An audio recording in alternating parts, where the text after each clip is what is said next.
My grandfather has this story from when he was young, 10, 15, I don't know. Back then you had to carry a card to use DMAT. The booth recognised a chip in the card, and if you had one on you, you could go anywhere you wanted. Apparently it was hard to get the cards. Only important people were supposed to use them because the booths were so expensive. Anyway, there was this kid whose mother worked for One Earth, and she, of course, had a card. One day she didn't take the booth to work. She left her card behind, and her son lifted it. He was just a kid, like Grandpa. I think they went to school together. But the kid had never been through DMAT before, and he wanted to give it a go. Grandpa always wants to describe what it was like to use DMAT for the first time. Imagine, he says, that all your life you've walked everywhere, or ridden a bike, or driven an automobile, or whatever. It takes forever. And suddenly you can get into a box, type an address, push the go button, that's what they had back then, and the machines get to work. The lights flash, you blink, the doors open, and suddenly you're somewhere else. Like magic, which is exactly how it seemed to the kid.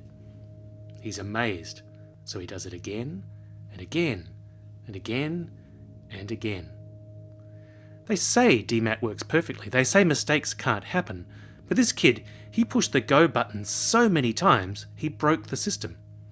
DMAT stopped sending him perfectly and started saving the mistakes because it doesn't know any better. The kid begins to get blurry around the edges like something that's been copied too many times. He begins to change. The kid doesn't notice though. He just keeps jumping. Grandpa says that when they finally stopped him, when the techs shorted out the last booth he was in and physically broke down the door, what they found inside wasn't even human.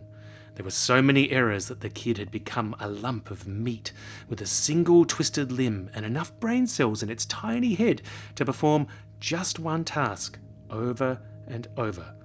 The booths had preserved that much because that was what mattered to them. That was where it had all started.